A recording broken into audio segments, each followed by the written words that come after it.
Before we get into this video, let's go ahead and pop some boosters, because I thought that a couple of boosters a day keep the bad RNG away. I just made that up. But I would like some Magerna stuff going through for the chain levels, or maybe Mr. Mime, because I don't have that Mr. Mime. Or even, I don't know if it's this one with the Mega Blaziken, but that would also work miracles for me. So let's pop those before the main video, because the main video today is a little bit special. And I want to savor it a little longer. Delibird is going to come through. Not excited. Let's go boosters. And let's pop another one. 19 tickets to go. And 17th of the month is the banner change. And I don't have nearly enough gems, but I do have a lot of material if I want to craft something that is really, really strong on paper. So there's going to be another blue.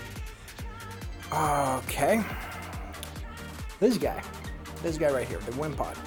The video is about the Wimpod today. So we're gonna go again on this specific banner. I'm gonna do, I think, maybe 3 or 4 more.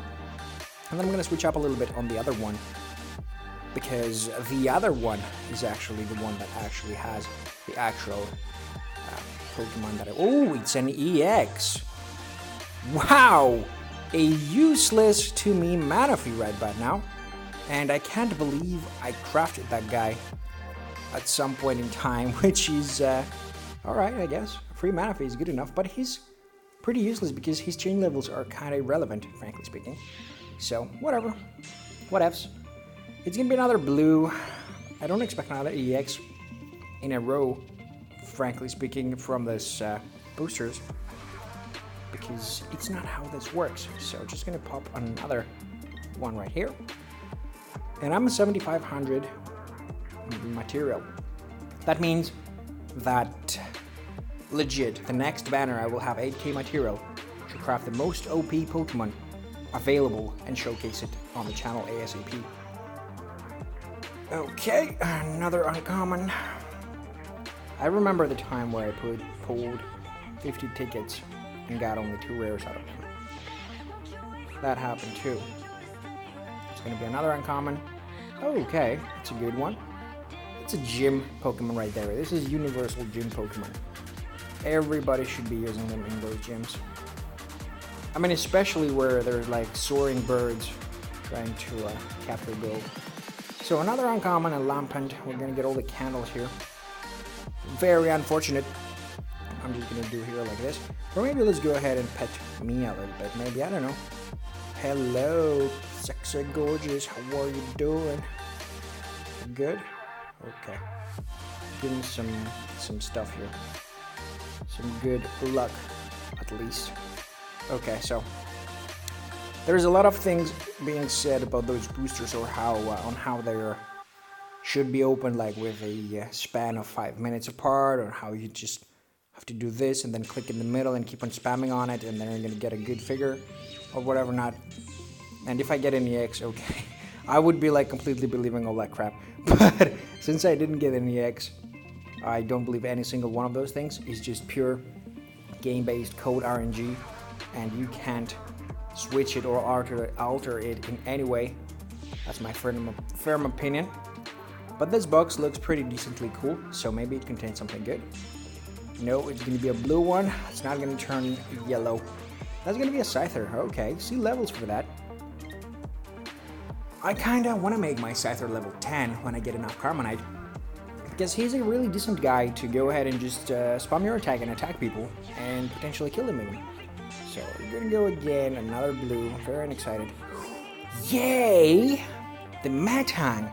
I actually wanted one Metang. This is absolutely great. With the tractor, wow, the tractor beam. This ability is the bread and butter of this Pokemon. So tractor beam is move one steel type Pokemon within 2 steps of this Pokemon to a point not more than 1 or 2 steps away from this Pokemon. And let me tell you, at the start of your turn, if any of your other Metang or Metagross are within 2 steps, you may move this Pokemon to a point 2 steps away instead of MP move if you do your turn ends. So magnetic body ability, this is just amazing. You can set up a team of all those guys right here and do some crazy ass surrounds. But the tractor beam, let me tell you this. You have your 2 points right outside of your entry points. You have Metang on one, and you have the, per se, even Magearna, okay? You have the Magearna, which have been attacked, and she has the roll the blue, and now she's on the 3rd gear, okay? Or 2nd gear, whatever that ability is called when she loses the blue, and then you're like a 3 MP. So somebody attacks your Metang here, and Magearna is 2 steps away. You catapult, if you roll, of course, the tractor beam, you catapult her to surround your attacker, for starters. Then it's your turn because you got attacked. She's 3 MP. Boom. Victory. And of course, this Pokemon is steel, so you can pair it up with the steel energy, chain it up a little bit. It depends if you evolve it from the small arm. It will have either 100 or 110 damage by default. Then again, you can use that POW style because it's also psychic for the extra C levels. This right here was a really nice pull, and I'm pretty happy about it. I wanted it in the previous one, so I'm just gonna go here and open another one. So I just wish I get one more. Like one more of those guys. I'm like legit considering crafting it because of the possibilities it has. If I don't manage to pull it off in this banner before I'm like done spending tickets and gems, I might consider crafting it if I get enough money to level it up, or even enough Carmonite to make it level 10. So there's going to be an Iron or Iron or whatever. Just going to do it again. Have a few tickets left. I'm probably going to expand them all, and then it depends on the next booster. Do a 10 tuple of it on the next booster. I mean banner, depending on the next banner. Do a 110 tuple for quadruplets, what? And then crafting the main Pokemon that is, you know, featured, or the better one, or depending if there's like a combination of some. Per se, because Solgaleo and Lunala were like the evolution of the same 2 initial Pokemon. Lunala is just, I believe, stages better than Solgaleo overall, because the fact that she has a purple and a pretty decent white, and her ability makes her super strong because of that white. So that's that. Let's see here. Okay, there's gonna be a gold, and it's gonna stay gold. Metang. Okay, this Heatmore, probably the most useless Pokemon in the game. They tried to make him relevant by having those little Durants being relevant. But since Durants are only played also by TMMN, which by the way I shout out to because this video is dedicated to his idea. So there we go. Another one rare Haunter, 2nd Haunter. Okay, let's do one more booster. Let's do one more booster right now and go to the main video because I just don't seem to be getting any better luck than what I already had. And 1 Manaphy is probably good enough for me. So, just gonna top you. Not good enough. Okay, well, that's about that. Nincada, back in round. Trainee, this Pokemon gains weight 10 at the start of the duel. This Pokemon faints. In battle, you can evolve it without sending it to your PC. If you do evolve it, move your Pokemon in your PC to the bench. It's a good deal right there. It has the dig. I should probably start running this guy instead of the Diglett and expand the dig a lot. Because when it evolves, it's just like, hey, I'm gonna sprint to your goal and stuff. So anyway, in any case, just pause. Hello and welcome back everyone. The name is Kahenkio and the game is Pokemon Duel. Frankly speaking, the past couple of days were really rough to my RNG, to my games, to my everything, and I just wanted a couple of wins to get me going straight back to the good, great gameplay that I was having until that moment. So, I played a game with this specific deck. This is, by the way, X-TMMN inspired. This little thing here is kinda, you know, pretty effective combined with the Spiritomb, but of course, straightforward and very, very obvious. So, I'm going to show you a game that I had. It has absolutely nothing to to do with skill. I still suck. Nothing has changed. But I do have the Duel ID here. Let's just paste it in. And go ahead and watch the duel. Because I just found that RNG is everything. And frankly speaking, I didn't just find that. I knew that. But this just proves my point for a millionth time here. And we're going to see the enemy with a Mewtwo, that's little Horikoru Pow style. Mew, this little thing that blocks my Coco, Tapu Lele or whatever. Gonna see Lunala and Indiax's attack form. That is basically the one way to put it, meta deck. So, I was gonna go for the Shadow Flip Cheese there, but didn't happen, so I'm just gonna attack this Mew, hoping that I will kill it. And I do manage to kill it because I knew that Pow style will give him more power the more psychic Pokemon on the field, and he'll be more comfortable attacking me. So I'm just gonna go for my Mew here, and I just want to roll the Shadow Flip so I don't die, because obviously since my gold became white, I don't die there, and that's good enough for me. That Moongeist Beam becomes a 3-star purple because of the Tapu Lele being close by. So I'm gonna Pokemon my switch my Pokemon here for the Spiritomb and make Lunala spin. Of course, it spins the purple. That was kinda pretty obvious, frankly speaking. There's gonna be a max revive towards the enemy Mew sent out to defend. And I do know they have the long throw, but I just wanted so bad to roll the yellow or the Destiny mod. I just wanted that Lunala out from there, because it could have sent the little this little guy or my Mew closer, you know, but it just didn't work. So I'm just gonna switch up again and make Deoxys attack form spin for the white. Fortunately, I know that he still has the Poké Switch, so that will make him change that Pokemon. But it's totally fine for me because I wanted to set out my Blastoise towards that flank.